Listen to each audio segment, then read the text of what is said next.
What's happening, everybody? Welcome to Fight Network's Downtown Studios. Ramdeen and Black with you. We are anticipating UFC 207 happening in a number of hours. The return of Ronda Rousey as she looks to recapture her 135-pound championship when she takes on the reigning queen of the division in Amanda Nunes. Dominic Cruz looking to defend against the undefeated Cody Garbrandt. And I know because the world is tuning in for Ronda Rousey, it's going to be an entertaining event. Everybody is going to be excited about this, but there are some fights that are flying under the radar that real fight fans get to enjoy. One of those fights, Dong Hyun Kim, Tarek Safidine, awesome. Super awesome. Super awesome. A stun gun and a sponge. Like, how does that line up?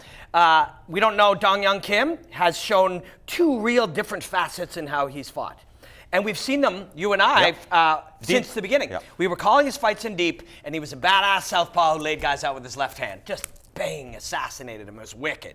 Then he got to the UFC, and I can't remember if there was a loss in there that sort of started this, or it was just his love of exploring different areas of fighting. He started getting to people's shoulder and back, riding their hip, grinding them out. Where suddenly it was like, oh man, this guy's tough to deal with. He has a left hand that turns people out, and he can grind you out and exhaust you and harm you, and your body aches and your joints hurt. And he flip-flopped between them.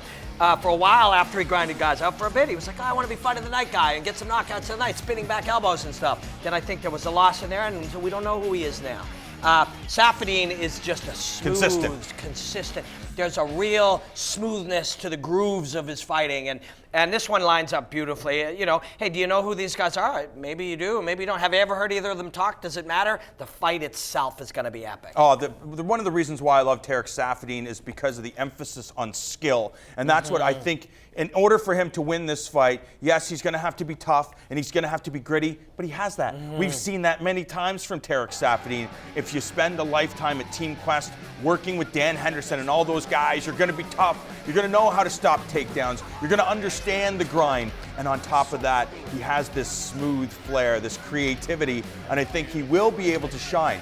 The question is, when the going gets tough, can he turn up the intensity? We've seen it before in a very skilled guy like Pat Curran that just can't get past that certain level. When the going gets tough, can you really bite down and really go after your guy? We know that Dong Hyun Kim can grind you down. If Safidine's in that spot, can he turn the tides? Yeah, I mean, you got to be willing to do that. You got to be capable of that, and that develops in people. Some people have this natural ability to do that. Most of us do not, but some of you do. Some people do.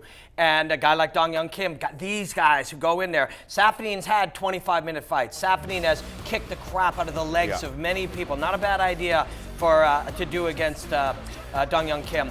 But yeah, it's a good question. He's shown that Muay Thai toughness, that tough man contest style. It's like, oh, you're going to kick me in the leg? I'll kick you in the leg. You want to keep doing this to see who can take it? He does have that element. But I like the way you look at him with an emphasis on skill. There are some of these guys that maybe you don't know quite as well from a who they are perspective. A Tarek Safidine, a Dong Hyun Kim, a Jorge Masvidal. Some of these guys who are just brilliantly skillful martial artists. Another fight, we talk about Ronda Rousey and Dominic Cruz, of course, the 135-pound division. Will we see the #1 contender emerge in the fight with TJ Dillashaw and John Lineker? An outstanding fight, but based on what we saw in the fight with TJ Dillashaw and Dominic Cruz, you feel like this is TJ's fight. Yeah, improvements have to have been made for Lineker to be able to win this fight. He has to be able to do something we haven't seen him do before. And the Dodson fight, you were mentioning earlier how Dodson made him miss with movement. You know, Dwayne Ludwig and TJ Dillashaw watched that fight, and oh man, if we start making this guy miss. The difference is Dodson did the hard part, but Dodson did not do the fun part. The hard part is making the guy miss. The fun part is smacking him after he has missed, when he's hanging out there. The missing with a punch is far more draining than landing a punch. Not only is it going to go further, it's going to put extra pressure on. It has to travel further back, and you have to bring your body back into balance. It's a lot more work, and while they're hanging out like that, that's when you drill them. If you can see into a man's ear, it's a great time to hit him. That's what they're going to look at. Is there a danger element, though, if you're trying to counter? Because we've seen that John Dodson doesn't just throw one or two punches. Now you're countering. You're in the range where he's more than happy to throw another strike, and now you're in range of getting caught with a counter. You know, if you think about like a map of where I can go. And you're looking at it from above. I can, like a plus sign in a lot of ways, I can go forward, I can go back, I can go side, and I can go side. And then there's little angles on that. In that spot, Dwayne will have designed TJ so it's asterisks on asterisks on asterisks on asterisks if you're looking down from above. So he can move in many different directions. And the best places that they like to be, and this is logical, Dwayne has been on the front end of thinking. So a lot of people are playing catch up. We all see this, but Dwayne, by the time people are seeing it and go, we'd like to be doing this, Dwayne is already 2 generations ahead. But anytime I'm standing here like this and I can hit here, they'd like to be here. You saw it a lot against Barao. Barrao's standing over here, and TJ's standing over there, hitting him in the side. They've worked very hard on doing that. So even if I'm throwing combinations and there's another one, it doesn't matter if you're over here. That's what they've done. That's what one of the things, many things that Dwayne Ludwig has specialized in, and TJ has specialized in. There's a lot of similarities in this fight as the other bantamweight fight, in that one man has incredible mobility. TJ and Dominic are very different fighters, but they both do have a lot of mobility. And the others have power, and they have to hit them, and it's hard to hit those guys. In a perfect world, for TJ, he has this is a great opponent for him. But Lineker will have made adjustments, and there was one thing he said recently, he's like, well, I just won't chase him, and eventually he'll have to come to me. That's actually not a bad. That's not bad thinking. Thing is, he won't come to you this way. He'll come to you from over here, and that's what the trick is going to be for Lineker. His footwork, his mobility, and his balance is going to be tested. And a lot of money came in on him today. Yeah. I don't know why. I'm sniffing around to find out on what Lineker, everybody on Lineker, yeah.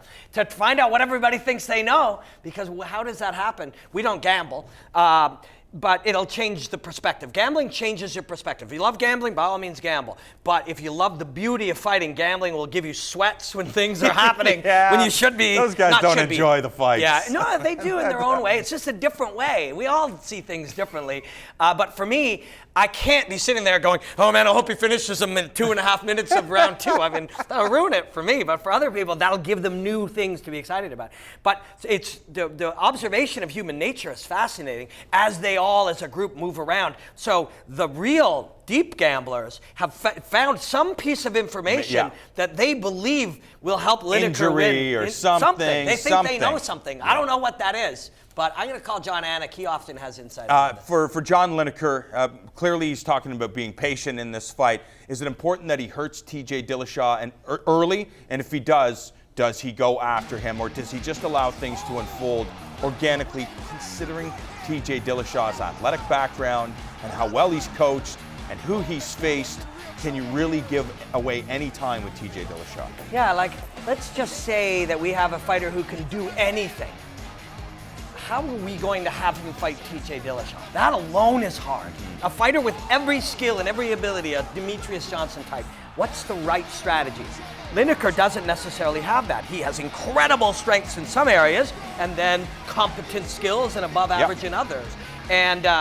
And so how can he do it? I mean, you got to go with what brung you by this point. This guy lands on people's chins. Definitely one thing you'd have to guess you'd be working on with him is that we're going wide. We know he's moving out here. So if he's moving out these directions, we've got to catch him wide as he's going out there. Stepping around and going, stepping around and going. The thing is, once they figure that out, he'll get you going this way, and then he'll really go that way. It's hard, man. These are hard fighters.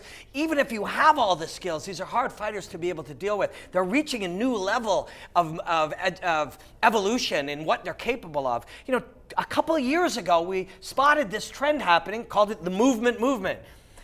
Well, it's already been here, and yet some fighters and teams and coaches are still denying it. It's like denying that social media is big. It's big. And this is a way your fighter will lose if you don't, if guys 5, 6, 7 years ago didn't sit there and go, what's Dominic Cruz doing over there? How good might that get in 5 years? We better start working on understanding that and having an answer for that. And better yet, add those skills to our fighters' game so we too can exploit everybody. But they weren't all doing it. Leg kicks, do you believe that John Lineker is going to try to employ that strategy? Because if one of the strengths of TJ Dillashaw is his speed and his movement, If you're saying big hooks, why not throw leg kicks in there as well? Kicks are a perfect example, because if we look at the distance at which I can touch you and the distance at which I can kick you is further out. So we'll cast an even wider net as we're throwing kicks around. Especially these low calf kicks For that we're sure, seeing. for sure, and body kicks. If we can start hurting his arms, maybe he's not going to punch us so hard after a little while. And arms start to drop, and we'll get to his head. Body, Lineker loves to go to the body, so he's a hooker, you know, and hookers catch a lot of real estate, so it's possible. He can certainly, it's harder for TJ Dillashaw on some level to fight a wide hooker because it's a catch-all. You're slamming everything out there and trying to shoehorn it all into the middle. So it is a tougher test, but I'm really curious. I'm going to text John Anik after this. I'll put it on Twitter if I hear what the rumor is. Anik often has some of that insight. But I'm very curious, because there's a lot of people right now believing they know something that is allowing them to make a bet on John Lineker. What type of fight are you anticipating, considering the importance of the victory? You would imagine the winner of this fight would get the next crack at 135 pounds. Do you believe because of that we're going to see a conservative approach? You know that TJ Dillashaw is super intelligent. Yeah. The goal, the assignment, not the knockout, not the bonus, get the win, then you get the big prize. Chances are you'll be fighting Dominic Cruz again. You have a story there. You're talking about a guy that has really embraced the verbal bashing, so it'll be an even higher profile fight than the last time. Or do you go out and say, you know what, I want to make a statement. I want to be the clear-cut #1 guy. I smoked John Lineker, and there's no doubts. We're still at a stage as this all evolves where John Lineker can beat TJ Dillashaw. And Cody Garbrandt can beat Dominic Cruz. It can be done. And Henry Cejudo could beat Demetrius. It's still possible. Or else why do we even have these fights? Just go out there. And it's still very possible. But the level that these guys are evolving at, the fight, is a rematch between TJ and Dom. They both learned things, their coaches, the strategies, getting in there and feeling it, they understood things. Or Demetrius Johnson in that trio. Those are the guys to see. We want to see the highest level of fighting. It's those guys. But to do that, you still must not shit the bed with these guys. Yeah, Lineker lays guys out, so you have to be sharp. But I think on some level, with the confidence that TJ and Dwayne have in what they've built and their knowledge that they are a more advanced technology, they go in there to show you that I am better than you in every way. TJ doesn't rush it. The knockout will come in round 2 or 3. If in a 5-round fight, he would prefer to lay such a slow, gradual beating on you. Like, Barrow's never been the same. Yeah, you know, he's never been the same.